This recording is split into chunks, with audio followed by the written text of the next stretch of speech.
وخير الهدي هدي محمد صلى الله عليه وآله وسلم وشر الأمور محدثاتها وكل محدثة بدعة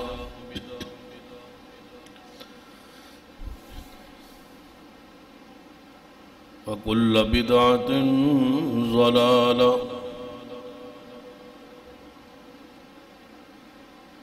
أما بعد فأعوذ بالله السميع العليم من الشيطان الرجيم من همزه ونفخه ونفثه بسم الله الرحمن الرحيم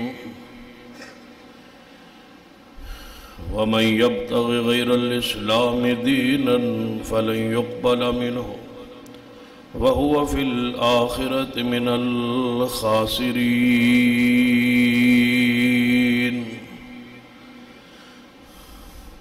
رب اشرح لي صدري ويسر لي أمري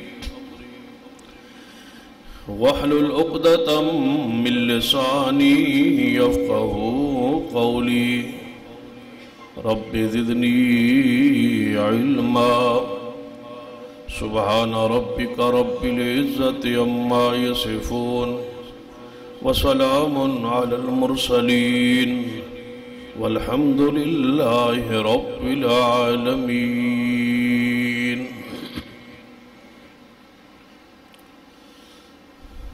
حضرات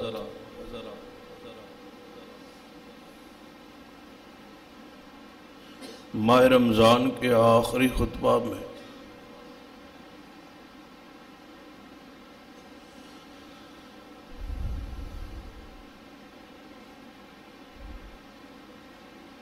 ہم ہر سال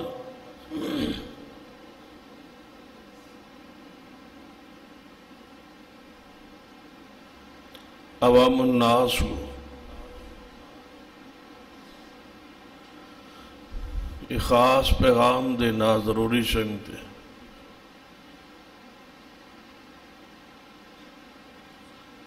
کہ اس دنیا اندر بہت سارے فرقے موجود اور وہ مشہور حدیث جس میں نبی رحمت صلی اللہ علیہ وسلم خبر دی تھی کہ میری امت 73 فرقوں میں تقسیم ہو جائے، ان 73 فرقوں میں سے 72 جہنم میں جائے، صرف ایک جماعت جنت میں جائے، وہی جماعت حقہ ہوگی۔ تو کیا اس حدیث کی روشنی میں جبکہ بالکل حدیث پوری ہوتی ہمارے سامنے کہ آپ کی خبر کے مطابق امت فرقوں میں تقسیم ہو چکی ہے، تو ہم کیسے کہہ دیں کہ سارے حق پر، جبکہ نبی علیہ السلام نے فرمایا کہ 73 میں سے صرف ایک حق پر ہوگا، 72 جہنمی ہو۔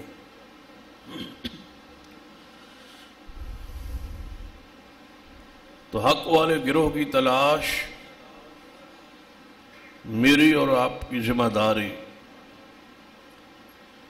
کہ یقین کے ساتھ جیے،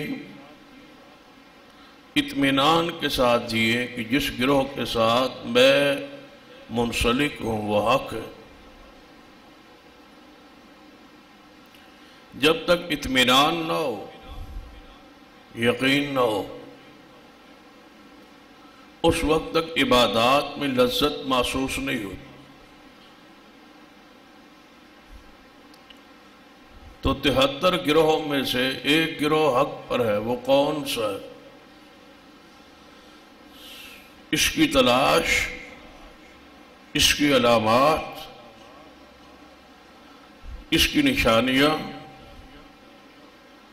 یقیناً نبی رحمت صلی اللہ علیہ وسلم نے بیان کی ہو، ان علامات کا تذکرہ کرتا ہو۔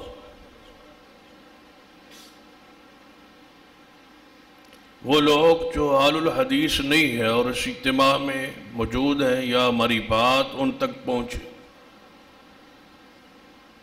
ہاں وہ دنیا کے کسی کونے میں بیٹھ کے سن رہے، تو وہ ہماری بات پہ توجہ کرے۔ فرقہ وریت نہیں ہے، صرف ارادہ اور نیت یہ ہے کہ آپ کے تک حق بات پہنچ۔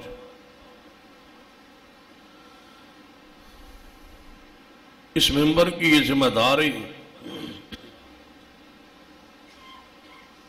کہ سچی، صاف ستھری اور کھری بات آپ کے سامنے رکھ دی جائے، تاکہ حق تک پہنچنے اور اس کی تلاش میں آپ کے لیے آسانی پیدا ہو، اور شاید یہی گفتگو آپ کی ہدایت کا ذریعہ اور سبب بن جائے، اور کئی لوگوں کا ذریعہ یہ بنی بھی۔ بیسوں لوگ ایسے ہمارے علم میں موجود ہیں جنہوں نے ماہ رمضان کے آخری خطبہ جمعے کو سنا یا ان تک پہنچا تو ان کا ذہن بدلا، سوچ بدلی، عقیدہ بدلا، منہج بدلا، اور وہ اس حق والے گروہ کے ساتھ منسلک ہو۔ اللہ انہیں استقامت عطا کرے، اور مجھے اور آپ دنیا اور آخرت میں اس کی جزائے خیر کی صورت میں عطا فرمائے۔ اسی طمع اور لالچ کی پیش نظر کہ نبی رحمت صلی اللہ علیہ وسلم نے اپنے پیارے صحابی سیدنا علی رضی اللہ تعالی سے فرمایا تھا، اے علی، اگر تجھے عربی نسل کے انتہائی قیمتی 100 اونٹ سرخ مل جائے، اس سے کہیں بہتر ہے کہ تیری دعوت پر ایک شخص کا عقیدہ درست ہو جائے۔ جب تک وہ شخص اس دنیا میں موجود رہے گا اور اس کے ذریعے لوگوں تک سچی بات، کھری بات پہنچتی رہے گی، گویا آپ نے یہ ایسا چراغ جلا دیا ہے جس کی روشنی قیامت تک قائم رہے۔ تو ذرا غور فرمائی، اہل الحدیث وہ گروہ ہے جس کو میں پوری بصیرت، امانت اور دیانت کے ساتھ یہ سمجھتا ہوں کہ یہ گروہ حق پر ہے۔ یہ میرے جذبات، یہ میرا عقیدہ ہے، اور یہ عقیدہ صرف جذبات کی بنیاد پر نہیں، بلکہ اس پر پہاڑ سے زیادہ وزنی دلائل موجود ہیں، اور اس دلائل پر اس قدر یقین ہے کہ اگر کوئی شخص مجھ سے یہ بات کہہ دے کہ کیا آپ یقین اور اعتماد کے ساتھ کہہ سکتے کہ یہی گروہ حق پر ہے، تو میں اس کی تسلی کے لیے یہ بات بھی کہنے کے لیے تیار ہوں کہ جس طرح میرا ایمان یہ ہے کہ قرآن اللہ کی کتاب ہے، اس میں کوئی شک نہیں، اسی طرح میرا یقین ہے کہ مسلک اہل حدیث ہی اس زمین پر حق ہے۔ اس میں کوئی ابہام نہیں، کوئی دوسری رائے نہیں، کبھی دل و دماغ میں تصور بھی نہیں آیا کہ اس کے علاوہ کوئی اور بھی حق ہو سکتا ہے۔ تو لہذا جب اتنا یقین ہے، اگر کوئی یہ بات حالانکہ قرآن پر ایمان اور لا ریب فیہ پر کتنا یقین ہے ہمیں، اسی طرح مسلک پر یقین ہے۔ اگر اس طرح سمجھنا ہے تو میں اور آسان الفاظ میں سمجھانا چاہتا ہوں کہ جس طرح مجھے یہ یقین ہے کہ فلاں میرا باپ ہے، کوئی شک نہیں ہوتا، دل و دماغ کی کسی رمق میں، کسی خون کے قطرے میں بھی یہ تصور نہیں ہوتا کہ کوئی اور باپ بھی میرا ہو سکتا ہے۔ سب کہتے ہیں، ہر بندے کو یقین ہوتا ہے کہ میرا باپ یہی ہے، اس سے زیادہ مجھے یقین ہے کہ مسلک اہل حدیث ہی حق ہے۔ یہ میرا ایمان اور یہ میرا یقین ہے۔ اس پر، اس موقف پر، اس ذہن پر، اس منہج پر ایک طویل عرصہ ہم نے محنت اور کوشش کی ہے، جس کا نتیجہ آج ہمارے سامنے۔ اللہ اس کو ذخیرہ آخرت بنا دے، ہماری نجات کا ذریعہ بنا دے۔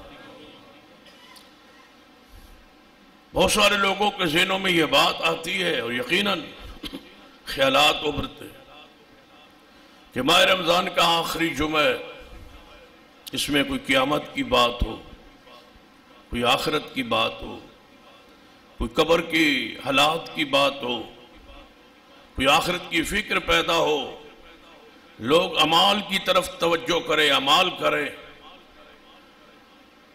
کوئی آخرت سے ڈرایا جائے، جہنم سے ڈرایا جائے۔ آپ ہر ماہ رمضان کے آخری خطبہ میں جب آخرت کی بات کی باری آتی تو آپ مسلک اہل الحدیث پر خطبہ لے کے بیٹھ جاتے۔ یقیناً ایک عجوبہ ہے، لگتا ہے عوام الناس پورے ملک میں اکثر، لیکن یہ خوش آئند بات ہے کہ ملک کے اندر بہت ساری اب مساجد ایسی ہیں اور خطبہ کرام ایسے ہیں جنہوں نے ہماری اس روش کو اپنایا، اور آج بہت ساری مساجد میں مسلک اور منہج پر ہی گفتگو جاری۔ کچھ ایسی چیزیں بھی ہیں جن کو ہمیں اعزاز حاصل ہے کہ ہم اس کے آغاز کرنے والے، ہم اس بات کو شروع کرنے والے۔ آپ کے علم میں ہوگا ایک وقت تھا پورے ملک میں اہل الحدیث قنوت وتر رکوع کے بعد پڑھا کرتے تھے۔ میں تھا وہ پہلا شخص جس نے کہا تھا کہ صحیح حدیث میں اور زیادہ تر احادیث میں رکوع سے پہلے قنوت وتر ہے۔ اس پر بہت سارے مضامین لکھے گئے اور وقت آیا کہ آج رکوع کے بعد کرنے والی مساجد چند رہ گئی ہے۔ پورے ملک کا رخ بدلا ہے، تحقیق کا ذوق اور شوق پیدا ہوا ہے، اور آج اس سنت پر، یہ سنت ہمارے ہاں مہجورہ ہو چکی تھی، چھوڑی جا چکی تھی، اور صحیح تر روایات کو چھوڑ کے قیاس اور دوسری روایات کو لیا جا رہا تھا جو اپنے معنی میں واضح نہیں تھی، اپنے عمل پہ واضح نہیں تھی، لیکن آج یہ رخ بنا اور اس سنت پر پورے ملک میں عمل شروع ہوا۔ کتنے لوگ تھے، ہم نے کانفرنس کا آغاز کیا سیرت امام اہل حدیث صلی اللہ علیہ وسلم کے نام سے۔ بہت سارے دنیا حیران ہوئی، یہ نام کیا ہوا؟ تو ہم نے امام ابن کثیر رحمہ اللہ کی قول سے بات کو شروع کیا۔ یوم ندعو کل اناس بامامہم قطات، امام ابن کثیر نے لکھا تھا اہل الحدیث کو یہ مبارک ہو، یہ ان کا شرف ہے کہ ان کے امام قیامت والے دن محمد مصطفیٰ ہوں صلی اللہ علیہ وسلم۔ پھر وقت آیا کہ پوری دنیا میں، پورے ملک میں، بلکہ بیرون ملک بھی کانفرنسوں کا یہ عنوان اردو طبقہ کے لیے یہ نام رکھا گیا، اور پوری دنیا میں یہ نام مشہور ہوا۔ سیرت امام اہل حدیث صلی اللہ علیہ وسلم۔ پھر ہم نے ہی شروع کیا سیرت امام معصوم، بستیوں میں ضلع میں یہ کانفرنس کہ ایک ہی امام ہے اور وہ معصوم ہے اور وہ محمد صلی اللہ علیہ وسلم، اور آج یہ نام پورے ملک میں گونجتا ہے کانفرنسوں میں۔ تو ہم اس بات کو شروع کرنے والے اس لیے اس منہج اور عقیدے کا پیغام دیتے ہیں کہ اگر تمہارا عقیدہ درست ہو گیا تو سمجھ لو کہ اللہ تمہارا قیامت والے دن ہر اس مصیبت پریشانی جس کا علماء نے آج تجھے ڈرانا ہے آخرت سے قبر سے، ہر اس پریشانی سے بچ جاؤ گے اگر ایمان عقیدہ درست ہو۔ تو اس لیے ہم چاہتے ہیں کہ اس جمعہ پر بہت سارے لوگ جو عام جمعہ نہیں بھی پڑھتے وہ بھی آتے ہیں، تو ہم کوشش کرتے ہیں کہ ان تک حق کی آواز بات پہنچ جائے، تو ذرا پورے دل کی صفائی سے، دل کی طہارت پاکیزگی سے، اپنے دل و دماغ سے وہ فرقہ جو پہلے داخل ہوا ہے ذرا اس کو نکال کے دلائل کی روشنی میں سمجھیے کہ آپ اس وقت ایمان کے لحاظ سے، عقیدے کے لحاظ سے کہاں کھڑے؟ کیا آپ اپنے ایمان پر مطمئن ہے؟ کیا عقیدے پر مطمئن ہے؟ میں جو کہہ رہا ہوں اس وقت منبر پہ کھڑے ہو کے کہ 73 گروہ میں سے صرف آل الحدیث ہی اہل حق ہے، تو یہ بات کوئی معمولی تو نہیں۔ تو کیا آپ کے عقیدے پر جس پر پہلے آپ ہیں یہ ضرب نہیں لگ رہی؟ کیا یہ کہا نہیں جا رہا دوسرے لفظوں میں کہ سارے گروہ باطل پر ہیں، وہ حق پر نہیں ہے؟ تو ایک بندہ جو اعلان کر رہا ہے منبر پہ کھڑے ہو کے جمعے کے خطبے میں عوام الناس کے سامنے، پوری دنیا کے سامنے، یہ لائیو پیغام پوری دنیا میں سنا جا رہا ہے کہ آپ حق پر نہیں ہیں، ہم حق پر ہیں، آپ کا گروہ حق پر نہیں ہے، آل الحدیث حق پر ہے، اتنی بڑی بات جو کہہ رہا ہے، تو کیا ضرب نہیں لگ رہی آپ کے دل پر کہ آپ کو کہا جا رہا ہے کہ آپ حق پر نہیں ہیں؟ تو اس ذرا دل و دماغ سے اپنے مشرقی تعصب کو نکال کے سوچئے تو صحیح کہ یہ کیوں کہا جا رہا ہے، کس تڑپ کی بنیاد پر، کس چاہت کی بنیاد پر، کس دلائل کی بنیاد پر یہ کہا جا رہا ہے؟ تو غور فرمائیے۔ میں کیوں کہا کرتا ہوں کہ ماہ رمضان کے اندر یہ بات بیان ہو، اور ہمارے سال تو ہر خطبے میں تقریباً اسی موضوع کو بیان کیا گیا کسی نہ کسی پہلو میں، تو ذرا سنیے کہ قیامت، آخرت، ساری چیزیں حق ہے، لیکن قیامت والے دن اگر تمہارے عقیدے سے شرک نہ نکلا تو اللہ تمہیں ضرور معاف کر دے۔ یہ طے شدہ بات، اتفاقی بات ہے۔ دنیا میں کوئی پڑھا لکھا انسان اس بات سے اختلاف نہیں کر سکتا، سب کا اتفاق ہے کہ اگر شرک نہ ہوا، کیونکہ قرآن پاک میں موجود ہے ان اللہ لا یغفر ان یشرک بہ ویغفر ما دون ذلک لمن یشاء، جو شرک پر مر جائے اللہ اس کو معاف نہیں کرے۔ یہ اصول ہے رب کا، قانون ہے رب کا، اس کا اعلان ہے کہ شرک کرنے والے کو معافی نہیں ہے۔ قرآن پاک کے دوسرے مقام پر 18 انبیاء علیہ السلام کے اللہ نے نام لیے، نام لے کے گن کے فرمایا وَلَوْ أَشْرَكُوا لَحَبِطَ عَنْهُمْ مَا كَانُوا يَعْمَلُونَ۔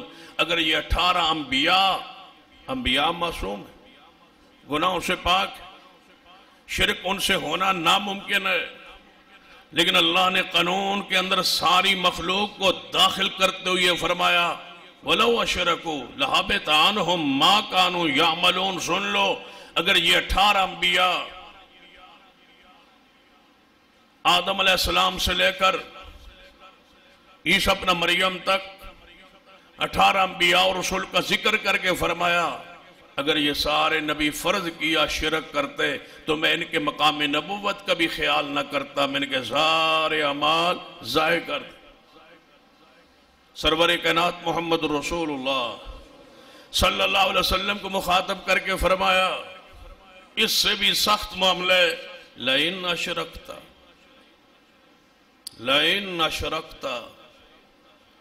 قرآن میں یہ آیت آپ کو یاد ہے، وَرَفَعْنَا لَكَ ذِكْرَكَ، جس قرآن میں یہ ہے قَدْ نَرَا تَقَلُّبَ وَجْهِكَ فِي السَّمَاءِ، جس قرآن میں یہ ہے وَلَسَوْفَ يُعْطِيكَ رَبُّكَ فَتَرْضَىٰ، جس قرآن میں یہ ہے یا ایھا النبی انا ارسلناک شاہدا ومبشرا ونذیرا، جس قرآن پاک میں آپ کو داعی الی اللہ سراجا منیرا کہا گیا، جس قرآن میں وما ارسلناک الا رحمت للعالمین فرمایا گیا، جس قرآن میں وانک لعلی خلق عظیم کے صفت سے آپ کو یاد کیا گیا، جس قرآن میں آپ کو انا اعطیناک الکوثر کا مصداق ٹھہرایا گیا، جس قرآن پاک میں آپ کے حسن کو، جمال کو، مقام کو، معجزات کو، معراج کو، شان کو، عزت عظمت کو بیان کیا گیا، کیا اس قرآن پاک میں یہ آیت موجود نہیں؟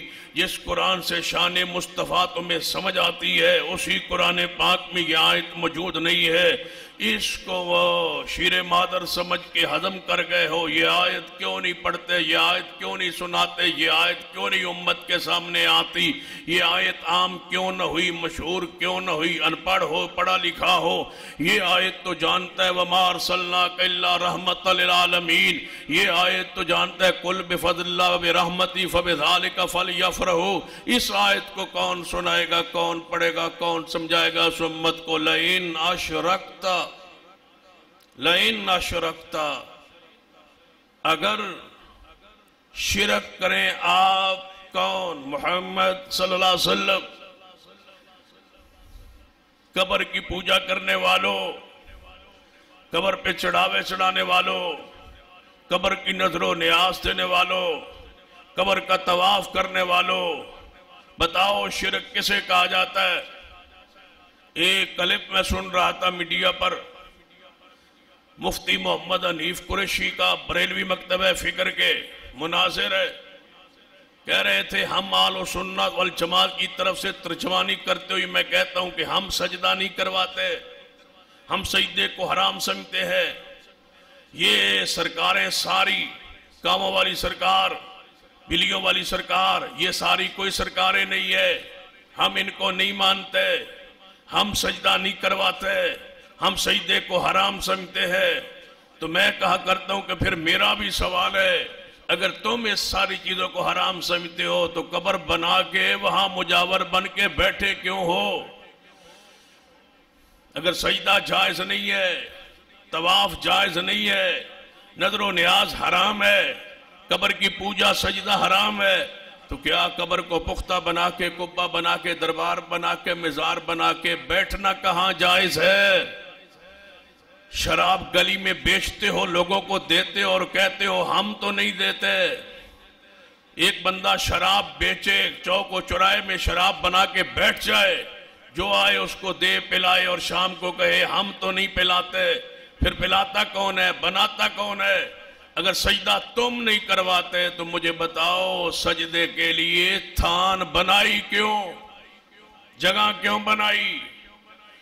اللہ کا ولی فوت ہوتا، عام قبرستان میں دفن ہوتا، قبر کچی ہوتی تو کوئی سجدہ نہ کرتا، یہ سجدے کا ہی تو ذریعہ ہے، اس پر بھی کوئی دلیل پیش کیجئے۔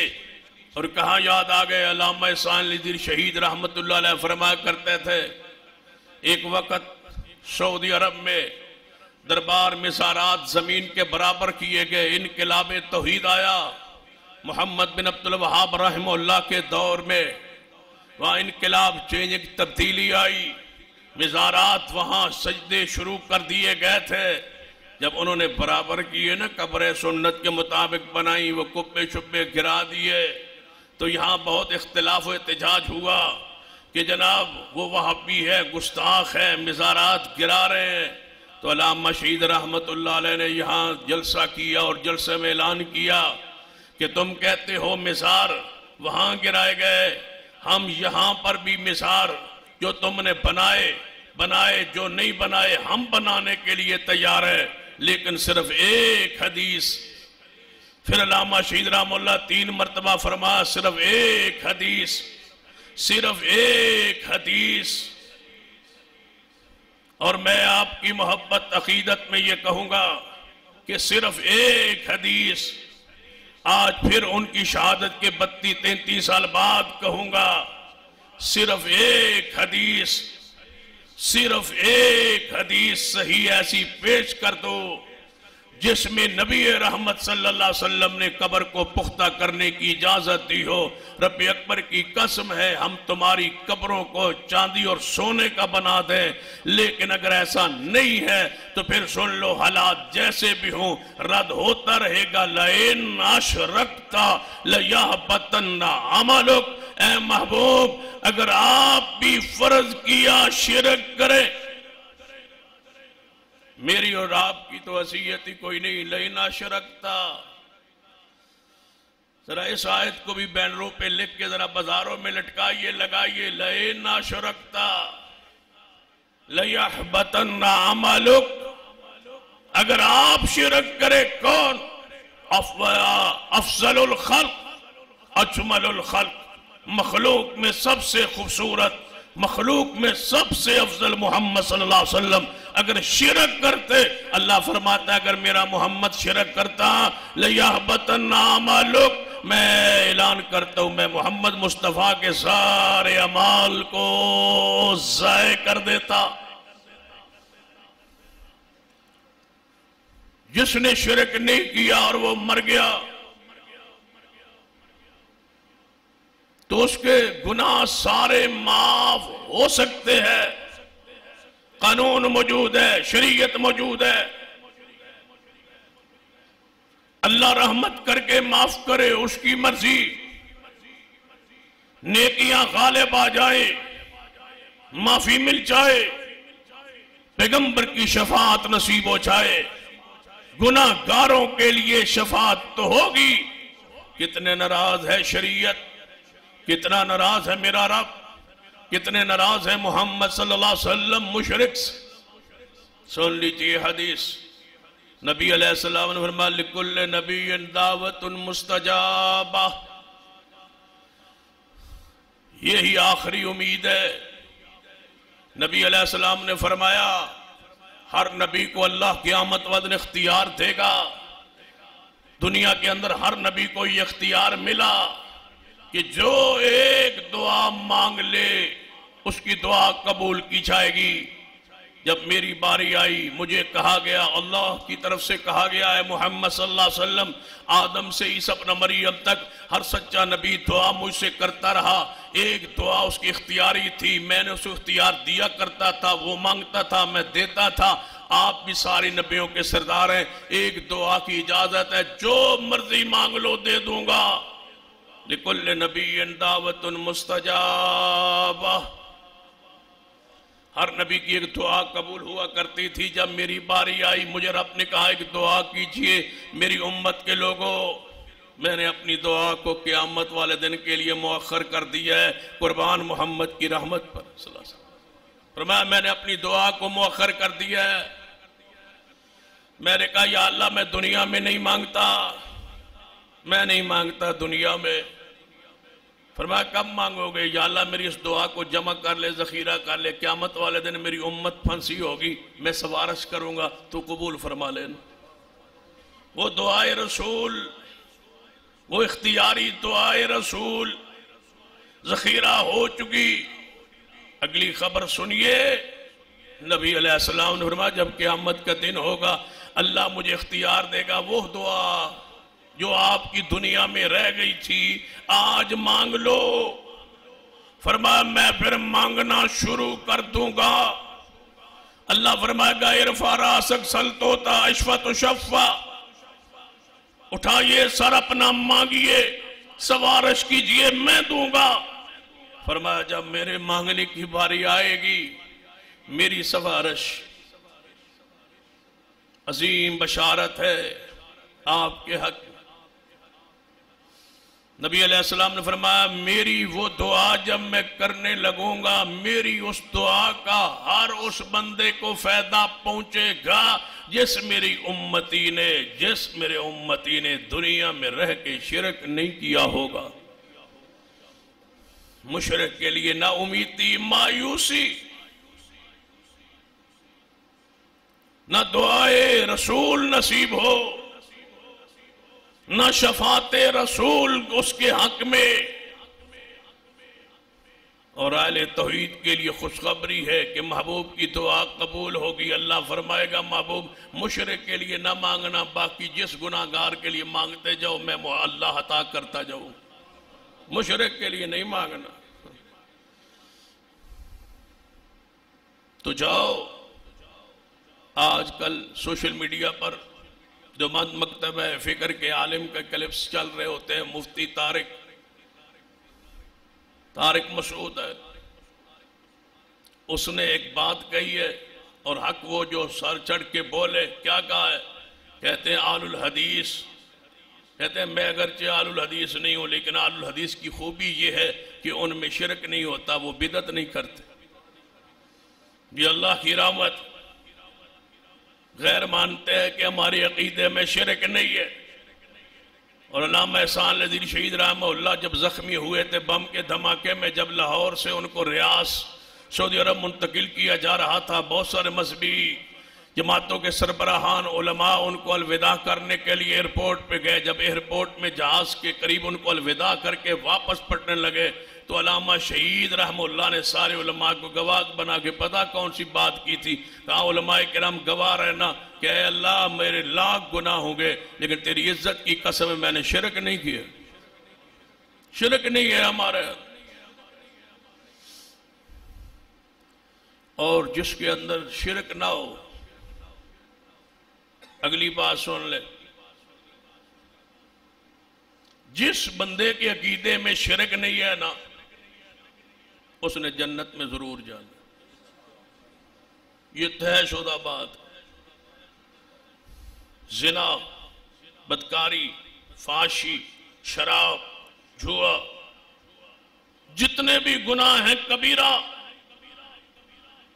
قابل معافی بھی ہیں، اور اس کا یہ معنی نہیں ہے کہ یہ گناہ کرتے رہو، قابل معافی ہیں، لیکن اگر اللہ ناراض ہو، غصے میں ہو، جلال میں ہو، جہنم میں پھینک دے، ڈال دے ان گناہوں کی وجہ سے، لیکن ایک دن آئے گا ضرور،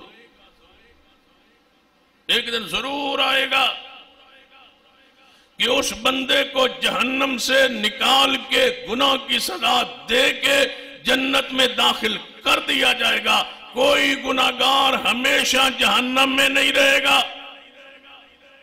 ہمیشہ جہنمیوں کے الگ حدیث میں کفر ہے، شرک ہے، بدعت ہے، اور کچھ ایسے جناب اکبر الکبائر ایسے ہے جن کی وجہ سے بندہ جہنم میں داخل ہو جائے گا۔ لیکن ایک وقت آئے گا جہنم سے نکل کے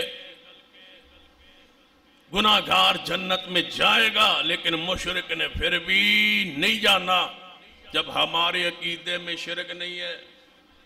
لوگ یہاں تک آگے باب بند کر دیتے ہیں اور کہتے ہیں جی مشرک نے جہنم میں ہمیشہ رہنا، باقی سارے لوگ جہنم سے نکال لیے جائیں گے۔ وہ کون نکال لیے جائیں گے؟ جو مشرک نہیں ہوں گے، جو مشرک نہیں ہوں گے وہ نکال لیے جائیں گے۔ تو سیدھی بات کیوں نہیں کرتے؟ کان پکڑتے تو ہو لیکن ٹیڑھا جا کے سیدھا کان کیوں نہیں پکڑتے؟ سیدھی بات کیوں نہیں کہتے کہ کوئی آل الحدیث انشاءاللہ جہنم میں نہیں رہے گا؟ کہ ہمارے عقیدے میں شرک نہیں ہے۔ یہ ہو سکتا ہے کوئی کہے میں اہل حدیث سے لین دین کیا وہ صاف نہیں نکلا، کوئی یہ کہے فلاں بندے نے جھوٹ بولا، فلاں نے غلطی کی، فلاں نے یہ گناہ کیا۔ شرک ہم نہیں کرتے، یہ ہمارا وصف ہے، یہ ہماری خوبی ہے، اور آج تک رب کی زمین پہ ہمیں کسی نے مشرک کہا بھی نہیں۔ بہت زیادہ غصے میں ہو تو پتہ کیا کہتے ہیں؟ یہ غیر مقلد ہے، یہ وہابی ہے، یہ گستاخ ہے، مشرک نہیں کہتے، پتہ ہے کہ یہ مشرک نہیں ہے، ان کے عقیدے میں شرک نہیں ہے، بھائی نہیں ہے شرک، سن لیجئے۔ دوسرا وصف، سب سے بڑا جرم شرک کے بعد بدعت۔ ہر خطبے وشر الامور محدثاتها وکل محدثۃ بدعہ۔ امام سفیان ثوری رحمت اللہ علیہ فرمایا کرتے تھے کہ شیطان کو اتنا گناہ پسند نہیں جتنی بدعت پسند۔ کوئی بندہ شراب پیے، شیطان اتنا خوش نہیں ہوتا۔ اگر شیطان کے سامنے کوئی بندہ زنا کرے، بدکاری کرے، فحاشی کرے، کوئی بھی گناہ کرے، شیطان اتنا خوش نہیں ہوتا جتنا بدعت دیکھ کے خوش ہوتا ہے، کہتا ہے یہ ٹھیک ہے۔ کیوں؟ امام سفیان فرماتے ہیں جو بندہ گناہ کرے گا شیطان پریشان ہوتا ہے کہ کبھی نہ کبھی یہ گناہ سمجھ کے کر رہا ہے۔ جو بندہ شراب پیتا ہے کیا سمجھتا ہے کہ میں کیا کر رہا ہوں؟ گناہ۔ زنا کا مجرم سمجھتا ہے کہ میں جو کر رہا ہوں یہ ٹھیک نہیں، یہ کیا ہے؟ گناہ۔ گناہ گناہ ہوتا ہے، بندہ گناہ سمجھ کے کرتا ہے۔ جو داڑھی منڈواتا ہے وہ کیا سمجھ کے؟ ثواب سمجھ کے کرتا ہے، گناہ سمجھ۔ اس کا ضمیر کبھی بھی ملامت کرے گا، اللہ اس کو توبہ کی توفیق دے دے، لیکن سمجھتا ہے کہ یہ گناہ ہے۔ بدعت کو گناہ نہیں سمجھتا، کیا سمجھتا ہے؟ ثواب۔ اس کو توبہ کی توفیق بہت کم ہوتی ہے۔ قرآن پاک نے فرمایا افمن زین لہ سوء عملی فرآہ حسنا، کیا ایسے لوگوں کو آپ جانتے ہیں جن کے لیے ان کے گناہوں کو اچھا بنا کے پیش کر دیا گیا ہے؟ فرآہ حسنا، اور وہ کہتے ہیں ہم اچھا کر رہے ہیں، ٹھیک کر رہے ہیں۔ یہ کون سا گناہ ہے؟ بدعت۔ بدعت کو بندہ اچھا سمجھتا، جشن میلاد کو ثواب سمجھتا، کول کو بخشش کا ذریعہ سمجھتا، 7ویں 40ویں کو وہ کہتا ہے قرآن پڑھ رہے، یعنی کرتا بدعت ہے، کرتا گناہ ہے، لیکن سمجھتا یہ ہے کہ میں ٹھیک کر رہا ہوں۔ کول فرما دیجئے پیارے حبیب جناب محمد صلی اللہ علیہ وسلم، حَلْ نُنَبِّئُكُمْ بِالْأَخْسَرِينَ أَعْمَالًا، کیا ہم تمہیں خبر دیں کہ اعمال کے لحاظ سے گھاٹے میں کون ہے؟ وَالْعَصْرِ إِنَّ الْإِنسَانَ لَفِي خُسْرٍ، قُلْ هَلْ نُنَبِّئُكُمْ بِالْأَخْسَرِينَ أَعْمَالًا، فرما دیجئے محبوب کیا ہم تجھے خبر دیں، بتلائیں کہ اعمال کے لحاظ سے گھاٹے میں کون ہے؟ الَّذِينَ ضَلَّ سَعْيُهُمْ فِي الْحَيَاةِ الدُّنْيَا، وہ لوگ وَهُمْ يَحْسَبُونَ أَنَّهُمْ يُحْسِنُونَ صُنْعًا، جو بدعت کر رہے ہیں اچھے اعمال کا سمجھ کے کر رہے ہیں، لیکن ہیں کیا؟ گناہ۔ بدعتی اچھا سمجھ رہا ہے، اچھا سمجھتا کیا ہے؟ وہ تو تقریر کرتے ہیں کہ ہماری بدعت حسنہ ہے۔ انہم یحسنون صنعا، وہ کہتے ہیں ہم اچھا کر رہے ہیں، لیکن اس سب سے گھاٹے کے لحاظ سے، اعمال میں گھاٹے کے لحاظ سے یہ لوگ ہیں۔ پتہ ہے ایک حدیث سن لیں، سرور کائنات محمد الرسول اللہ صلی اللہ علیہ وسلم کا فرمان، آپ نے فرمایا ہر نبی آتا رہا، ہر نبی کے کچھ صحابہ ہوتے تھے، ہر نبی کے کچھ حواری ہوتے تھے، ہر نبی کے کچھ حواری صحابی ہوتے تھے، جو اس نبی کی سنتوں کو لیتے تھے، اس نبی کی سنتوں کو پکڑتے تھے، اس نبی کی سنتوں کو لکھتے تھے، اس نبی کی سنتوں پہ عمل کرتے تھے، لیکن بعد میں جب وہ نبی دنیا سے چلا جاتا، بعد میں اس نبی کی سنتوں کو چھوڑ دیتے تھے۔ آپ نے فرمایا میرے ساتھ بھی ایسا ہی ہو، جب میں دنیا سے چلا جاؤں گا میرے ماننے والے بعد میں، میرے صحابہ کے بعد ایسے ناخلف پیدا ہوں گے جو کیا کریں گے؟ یقولون ما لا یفعلون، وہ کچھ کہیں گے جو کرتے نہیں ہوں گے، وَيَفْعَلُونَ مَا يُؤْمَرُونَ، اور وہ کریں گے جس کا میں نے حکم نہیں دیا۔ دین سمجھ کے، شریعت سمجھ کے وہ کام کریں گے جو انہیں کہا نہیں گیا۔ ہم نے نہیں کہا، ہم نے نہیں کیا، میرے صحابہ نے نہیں کیا، لیکن وہ کریں گے۔ یا رسول اللہ کیا حکم ہے؟ فرمایا ایسے لوگوں سے بچ کے رہنا اور ایسے لوگوں کے خلاف اپنے ہاتھ سے جہاد کر کے انہیں روکنا۔ جو بندہ جہاد اپنے ہاتھ سے کر کے انہیں روکے گا فَهُوَ مُؤْمِن، میں محمد بشارت دیتا ہوں کہ وہ بندہ مومن ہو۔ یا رسول اللہ بندے کے پاس ہاتھ کی طاقت نہیں ہوتی، فرمایا زبان سے بھی روکتا رہے تو وہ مومن ہے۔ کون سا گروہ ہے جو لوگوں کو بدعات سے روکتا ہے؟ کوئی گروہ نہیں سوائے اہل الحدیث کے۔ ہم لوگ روکتے ہیں یہ بدعت ہے، یہ بدعت ہے، یہ بدعت ہے، یہ دین نہیں ہے، یہ شریعت نہیں ہے۔ باقی کیاؤں کہ ہاں تو بدعت کا کوئی تصور ہی نہیں ہے، جو مرضی کر لو۔ اگر اس طرح سمجھ نہیں آئی، آج تک کسی غیر اہل حدیث عالم کی آپ نے تقریر سنی ہو اور کہا ہو کہ یہ بدعت ہے، یہ بدعت ہے، یہ بدعت ہے، یہ نہ کرو، نہ کرو، نہ کرو، بدعت؟ بدعت کا تصور ہی نہیں ہے تو پھر حدیث کا معنی کیا ہے؟ کلو بدعت ضلالہ۔ تم نے تو آج تک بدعت کے موضوع پہ کبھی گفتگو نہیں کی، کبھی روکا ٹوکا نہیں ہے، تو ان حدیث کا کیا معنی ہے؟ فرمایا یا رسول اگر ہاتھ سے زبان سے بھی روکنے کی ہمت جسارت نہ ہو، فرمایا دل میں تو برا جانو، جا کے وہاں بیٹھ نہ جاؤ چوکڑی مار کے، پڑھو جی کلام۔ پھر فرمایا دل میں تو برا جانو۔ یا رسول اللہ جی دل میں بھی برا جاننے کی کوئی ہمت نہ ہو، بندہ اتنا ہی کمزور ہو، فرمایا پھر میرے صحابہ سن لو، اس کے بعد تو ایمان کی رائے بھی کوئی نہیں۔ اگر اس کے بعد بھی یہ سمجھتے ہو نا، دل میں بھی برا نہیں جانتے ہو، تو پھر سمجھو کہ اس کے بعد کوئی ایمان کا ذرہ نہیں ہے جس کی محمد مصطفیٰ تمہیں اجازت۔ جانتے ہو حوض کوثر پہ بدعت، اہل بدعت کو ہٹا دیا جائے گا۔ جب اہل بدعت ہٹ جائیں گے بتاؤ پیچھے کون رہے گا؟ ہمارے اعمال میں بدعت نہیں۔ بوانگ دول کہتے ہیں ہمارا کوئی عمل میں بدعت ہے، نشاندہی کو ہر عالم کو حق ہے، ہر انسان کو، ہر مومن کو حق ہے کہ وہ ہماری کسی بدعت کا تعین کرے کہ یہ تم بدعت کرتے ہو، رسول اللہ صاحبہ نے کام نہیں کیا، یا ثبوت دو یا چھوڑ دو۔ ثبوت تم دے دو، چھوڑ ہم نے۔ ہماری چیز وہ دین مسلک میں ہے ہی نہیں جو محمد مصطفیٰ نے نہیں کی صلی اللہ علیہ وسلم۔ دین وہی ہے جو آپ نے۔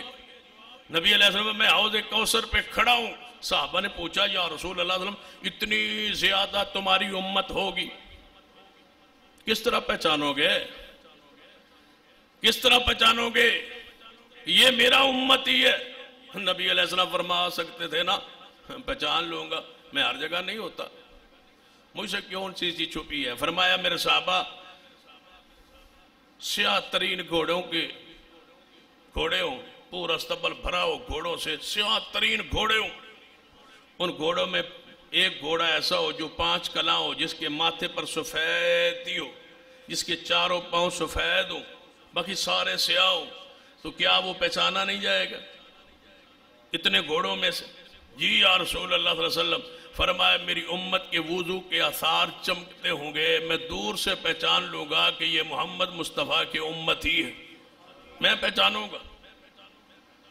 پھر آپ نے فرمایا میرے صحابہ میں پہچان کے جب لوگ کچھ میرے قریب آئیں گے نا، کچھ ایسے بھی ہوں گے جو وضو کرتے ہوں گے، نمازیں پڑھتے ہوں گے، اعمال کرتے ہوں گے، وضو کے آثار عارضی طور پر چمکیں گے، میں پہچانوں گا۔ ان کی ذلت رسوائی کے لیے، ان کے پریشان کرنے کے لیے اللہ نے یہ عذاب کی کیفیت بنائی ہے کہ ان کو لایا جائے گا، چلو حوض پر، چلو حوض پر، محمد مصطفیٰ تمہارا انتظار کرے، چلو حوض کی طرف دوڑیں گے، حوض کوثر کی طرف۔ پیاس سے زبان نکلی ہوئی ہوگی، شدت ہوگی پیاس کی، سورج بالکل قریب ہوگا، دنیا دوڑے گی حوض کی طرف۔ جب نبی علیہ السلام حوض کے قریب آئیں گے نا، بالکل قریب ہوں گے، میرے اور ان کے درمیان دیوار کھڑی ہو جائے گی، آگے دیوار، وہ پیچھے چھپ جائیں گے، میں کہوں گا یہ میرے تھے، یہ میرے امتی تھے، کہا جائے گا یہ ہیں تو تمہارے امتی، ہیں تو تمہارے عاشق، ہیں تو غلامی رسول میں موت قبول ہے، لیکن محبوب انک لا تدری، انک لا تدری ما دسو بعدک، یہ تمہاری امت کے بدعتی لوگ ہیں، تمہارے آنے کے بعد دین میں نئی نئی چیز انہوں نے داخل کر دی تھی، جو تم نہیں کرتے تھے وہ کام کرتے رہے۔ محبوب سن کے فرمائیں گے سوقن سوقن لمن غیر بعدی، دور کرو دور کرو، میں محمد انہیں دیکھنا بھی نہیں چاہتا۔ ہمارے عمل میں کوئی بدعت ہے تو بیان کیجیے۔ آج تک کتنا عظیم گروہ ہے اہل الحدیث کا، 1400 سال سے اوپر، 1450 سال ہونے والے ہیں، آج تک ہم نے رسول اللہ کی شریعت میں ایک لفظ کا بھی اضافہ نہیں کیا، ایک لفظ۔ یہ لفظ حضور نے نہیں پڑھا اور ہم پڑھتے ہو، اور باقی گروہوں سے کہا کہ دیکھ لو ایک لفظ بھی نہیں، لینوں کی لینے، بدی الفاظ کی۔ سیدنا علی فرماتے ہیں رضی اللہ تعالیٰ، شیر خدا محبوب خدا، لعنت ہو اللہ کی اس شخص پر جو غیر اللہ کے لیے جانور ذبح کر۔ نبی علیہ السلام کی حدیث پڑھتے ہیں سیدنا علی، لعنت ہو اس شخص پر جو اپنی زمین کی حد نشان مٹا کے دوسرے کی زمین پہ قبضہ چاہتا ہے، لعنت اس شخص پر جو اپنے والد کو برا کہتا ہے، لعنت ہے اس شخص پر جو بدعتی کو پناہ دیتا ہے۔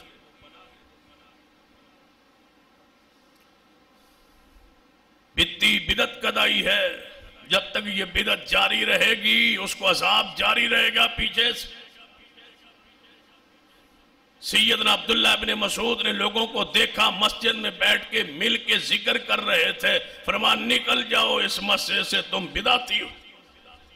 عبداللہ بن عمر رضی اللہ عنہ کسی بندے نے سلام دیا، فلاں بندہ تجھے سلام کہتا تھا، فرمایا وہی وہ بندہ جس نے بدعت جاری کی ہے، میں اس کے سلام کا جواب نہیں دوں گا، اس نے دین میں بدعت جاری کی۔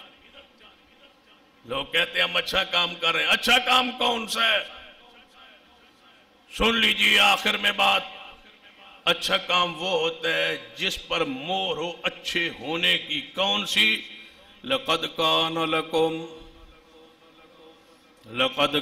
لَكُمْ فِي رَسُولِ اللَّهِ أُسْوَةٌ حَسَنَةٌ، یہ ہے مہر، یہ ہے حسانہ، یہ ہے اچھا۔ اللہ اچھا نہیں دیکھتا، اللہ محمد کی سنت کو دیکھتا ہے صلی اللہ علیہ وسلم۔ اچھے کی کیا حیثیت، کیا معیار ہے اچھا؟ یہ اچھا ہے کہ میں جمعے کے بعد 4 فرض پڑھوں؟ اچھا نہیں ہے۔ اچھا ہے نا کہ آج ہم 4 فرض پڑھیں گے، آخری جمعہ جاتے جاتے 4 رکعت پڑھیں گے، سورۃ فاتحہ 2 کے بجائے کتنے مرتبہ پڑھیں گے؟ 4 مرتبہ۔ ہر رکعت کے 2 سجدے بڑھ جائیں گے تو کتنے سجدے زیادہ ہوں گے؟ 4۔ 2 رکوع زیادہ، 1 تشہد زیادہ، اور کیا چاہیے آپ کو؟ آج پڑھیں 4 انشاءاللہ۔ چلو 4 اگر پڑھ لیں تو 2 ہو جائیں گے، 2 بھی نہیں ہوں گے، پہلے 2 بھی گئے۔ اچھا یہ بتا دیں گناہ ملے گا یا ثواب؟ سجدے کرنے سے گناہ ملتا ہے، قرآن پڑھنے سے گناہ ملتا ہے۔ اگر سمجھ نہ آئے تو ابو بردہ رضی اللہ تعالیٰ عنہ، یہ حضرت براء بن عازم رضی اللہ تعالیٰ عنہ کے ماموں ہے، عید کا دن تھا، عید الاضحیٰ، سویرے اٹھے، قربانی کی، جانور ذبح کیا، کہنے لگے عید پڑھنے جانا ہے مدینے میں، محمد مصطفیٰ صلی اللہ علیہ وسلم کے پیچھے، وہاں سے پڑھ کے آؤں گا، لیٹ ہو جائے گی، سویرے سویرے جانور ذبح کرو۔ جانور ذبح کر کے آ گئے، نبی علیہ السلام کے پیچھے عید پڑھی، نبی علیہ السلام خطبہ دیا، قربانی اس کی ہے جو عید کے بعد قربانی کرے۔ وہ کھڑے ہو گئے، یا رسول اللہ میں کر آیا ہوں۔ فرمایا تو کیوں کر آیا ہے؟ یا رسول اللہ میں نے کہا صبح جناب جاؤں گا، پھر واپس آؤں گا، لیٹ ہو جائے گی، بچے گوشت کھائیں گے، میں صبح اٹھا نماز پڑھی، بس جانور ذبح کیا، گوشت بنایا۔ کئی بڑے تیز ہوتے، آج بھی کچھ بندے ہیں نا وہ عید کی نماز نے یہاں نہیں پڑھتے، کہتے ہیں وہاں 5 بجے ہوتی ہے، وہاں پڑھ کے آئیں گے، تم ابھی نماز میں ہوگے، ہم عید کر رہے ہوں، بڑی موج۔ تو میں نے کہا ایک دن پہلے کر لے آپ، محلے کی مسجد میں عید ہو رہی ہے اور تم بار قربانی گرا کے کہیں اور سے پڑھ کے آگے قربانی گرا کے محلے میں کیا تصور دینے جاتے ہو جماعت کے بارے میں؟ یہ تمہارا عمل سنت کے اگر سیاح تم کہو کہ خلاف نہیں ہے تو یاد رکھنا یہ عمل جماعت کے مزاج کے خلاف ہے، جماعت کو نقصان پہنچانے کے خلاف مترادف۔ آپ کو کیا حق ہے کہ ابھی پوری جماعت نے، امام نے، جماعت نے قربانی نہیں کی اور تم گلی میں قربانی کر رہے ہو؟ جی میں 5 بجے پڑھ کے آ گیا تھا، تو ٹھیکیدار ہے ادھر جاتا ہے۔ تو جماعت کے ساتھ رہیے، جماعت کے ساتھ جڑیے، جب جماعت قربانی کرے پھر کیجیے۔ اگر عید پڑھ کے آگے اور بیٹھے رہیے، اپنی جماعت کا انتظار کیجیے۔ اگر زیادہ شوق ہے جلدی پڑھنے کا تو پڑھ کے بیٹھ جائے، جب جماعت قربانی کرے پھر قربانی کیجیے۔ ید اللہ علی الجماع، کیا تاثر دینا چاہتے ہو جماعت کے بارے میں، مسلک و منہج کے بارے میں؟ ڈٹ جائیے، ہزاروں لاکھوں کا نقصان ہو جائے، جماعت کا مسلک کا نقصان نہ ہو۔ یا رسول اللہ صلی اللہ علیہ وسلم میں کر آیا ہوں، فرمایا تیرا گوشت ہو گیا، قربانی نہیں ہوئی۔ کام تو نیک تھا، قربانی تھی، جانور جناب مسنہ تھا، شرائط قربانی پوری تھی۔ ایک کے وقت سے پہلے نبی علیہ السلام سفر میں تھے، دوران سفر نہ گرمی کی شدت تھی، صحابہ کہنے لگے یا رسول اللہ ہمارے سے روزہ نہیں پورا ہوتا، بڑی پیاس ہے، سفر ہے، گرمی ہے، پھر عرب کے ریگستانوں کے سفر۔ نبی علیہ السلام نے پانی کا پیالہ منگوایا، اونچی جگہ کھڑے ہو کے عصر کے وقت پانی پی لیا، روزہ کھول دیا، توڑ دیا۔ صحابہ کرام نے جو دیکھا سب نے پانی پی لیا سوائے چند صحابہ۔ کہنے لگے یہ کمزوروں کے لیے ہے، یہ بیماروں کے لیے ہے، جو نہیں پہنچ سکتے ان کے لیے ہے، عصر کا وقت ہو گیا ہے، پیچھے 2 گھنٹے تو رہتے ہیں، ہم پہنچ جائیں گے، ہم طاقتور ہیں۔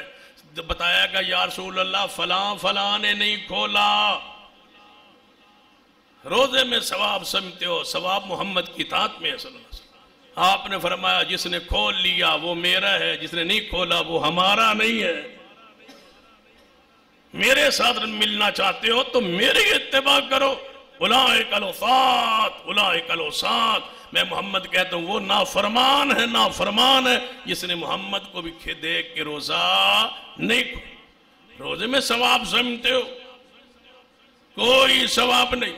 آخری روایت سنیے، امام مالک رحمت اللہ علیہ سے بندے نے پوچھا، مدینے سے بندہ جائے عمرہ کرنے کے لیے احرام کہاں سے باندھے؟ فرمایا ذوالحلیفہ سے جا کے باندھ۔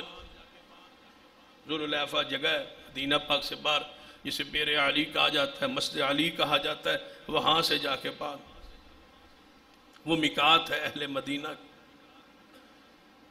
کہنے لگا اے امام مالک،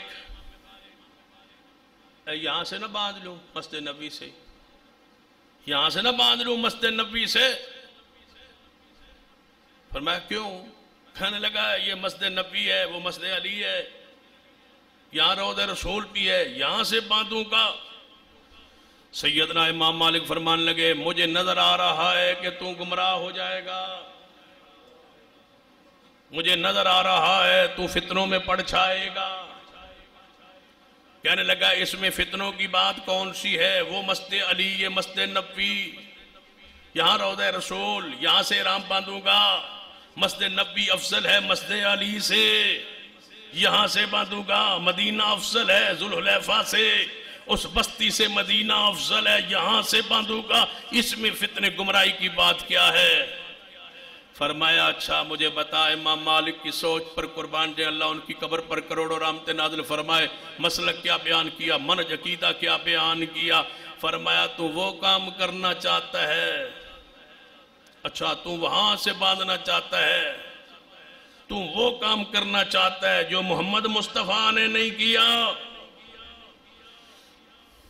اور میں کہا کرتا ہوں جو بندہ بدعت جاری کرتا ہے، بدعت پہ عمل کرتا ہے نا، دوسرے لفظوں میں پتا وہ کیا کہتا ہے؟ نبی علیہ السلام نے دین پورا نہیں کیا، میں نے آگے پورا کیا، اس سے شدید الفاظ سن لے۔ بتی یہ کہنا چاہتا ہے کہ محمد مصطفیٰ نے خیانت کی ہے، نعوذ باللہ، دین پورا نہیں پہنچایا، یہ مسئلہ رہ گیا تھا جس کو میں نے پورا کیا۔ اس سے بھی شدید الفاظ۔ امام احمد بن حنبل فرماتے ہیں بتی شخص محمد کی ختم نبوت پر ایمان نہیں رکھتا، دین دینا تو مصطفیٰ کا کام ہے، نبی کا کام ہے، اس نے نیا مسئلہ بنا کے دین میں داخل کر کے یہ نبی ہونے کا دعوے دار ہے۔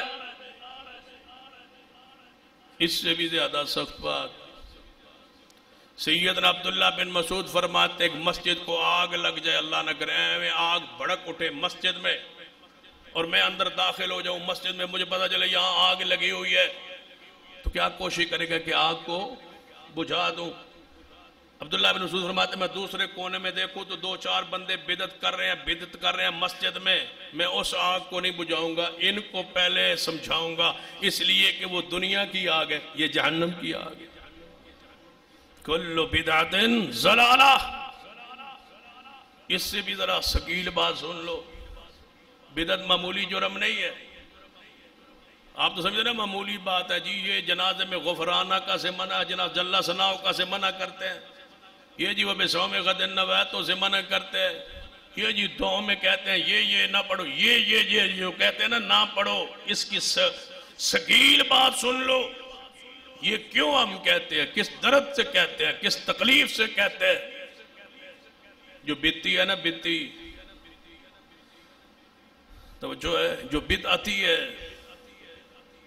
جو شخص بدعتی ہے، وہ کہنا چاہتا ہے کہ قیامت کا دن ہو، پھر زور سے سننا، بدعتی آدمی یہ چاہتا ہے کہ قیامت کا دن ہو، میں اللہ کے سامنے جاؤں اور جا کے عرض کروں کہ یا اللہ آج قیامت کا دن ہے، اعمال نامے ملنے کا دن ہے، یا اللہ تو نے اعمال نامے سب کو دے دیے، تیرے دربار سے اعمال نامہ مل گیا، کس کو؟ محمد صلی اللہ علیہ وسلم کو، اور مجھے بھی مل گیا، لیکن یا اللہ میں انعام کے لائق، پھر غور سے سننا، غور سے سنو گے تو یہ بات سمجھ آئے گی، تھوڑی سی وزنی بات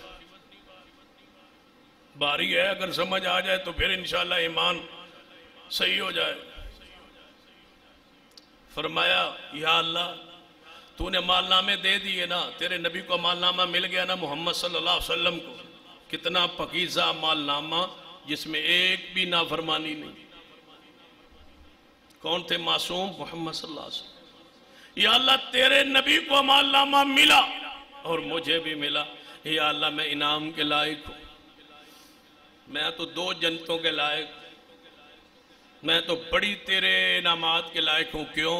تو میرا اعمال نامہ بھی دیکھ لے، اپنے نبی کا اعمال نامہ بھی دیکھ لے، میں وہ کام کر آیا ہوں جو تیرا نبی بھی نہیں کر سکا۔ اب بتاؤ یہ 2 جنتوں کے لائق ہے کہ یہ 2 چھتروں کے لائق؟ یا اللہ میں وہ کام کیا جو تیرے نبی نے نہیں کیا، واہ کتنا کمال نہ بند۔ یا اللہ تیرے نبی نے جلوس نکالا کوئی تو میں جلوس دے گیا کیوں انداز؟ یا رسول اللہ تیرے نبی کے زمانے میں کوئی بندہ فوت ہوتا ہے، یہ نہ کل کرتے، نہ ساتواں کرتے، نہ 40واں کرتے، میں سارے کر کے آیا ہوں۔ یا اللہ ویکھ اپنے نبی کے اعمال نامے، جو وہ نہیں کر سکے میں وہ کر آیا ہوں۔ لا تقدموا بین یدی اللہ ورسول، اللہ فرمائے گا میں نے دنیا میں کہہ دیا تھا جو محمد نہ کرے وہ تم نے نہیں کرنا، سزا کے لائق ہو تم۔ امام مالک فرماتے ہیں یہاں سے احرام باندھنا نیکی نہیں، یہاں سے احرام باندھنے پہ حج نہیں، عمرہ نہیں، یہ مسجد نبوی ہے، وہ مسجد علی ہے، یہاں سے نہیں وہاں سے۔ کیوں؟ یہاں سے باندھنا تیرا عمل ہے، وہاں سے باندھنا محمد مصطفیٰ کا عمل، تیرے اپنے عمل کی کوئی حیثیت نہیں۔ پھر امام مالک کھڑے ہوئی اور آیت کیا پڑھی؟ فَلْيَحْذَرِ الَّذِينَ يُخَالِفُونَ عَنْ أَمْرِهِ أَن تُصِيبَهُمْ فِتْنَةٌ أَوْ يُصِيبَهُمْ عَذَابٌ عَلِيمٌ۔ کیوں نہیں ڈرتے کہ اللہ کی تم پر گرفت عذاب آ جائے؟ لوگوں پیغام سن لیجئے، ہمارے ایمان و عقیدے میں شرک نہیں، ہمارے ایمان و عقیدے میں بدعت نہیں، شرک سے ہم پاک ہیں، بدعات سے ہم پاک ہیں، گناہ گار ضرور ہے، لیکن اس کی رحمت پہ یقین ہے کہ وہ گناہوں کو انشاءاللہ معاف کر دے گا، اور یہ عقیدہ اور منہج ہوگا تو انشاءاللہ آگے اللہ رحمت کر دے گا۔ اللہ مجھے اور آپ کو توفیق عطا فرمائے کہ ہم توحید پر، سنت پر، اتباع پر قائم رہیں، اسی پر جئیں، اسی پہ مریں۔ اقول قولی ھذا واستغفر اللہ لی ولکم ولسائر المسلمین وآخر دعوانا الحمد للہ رب العالمین۔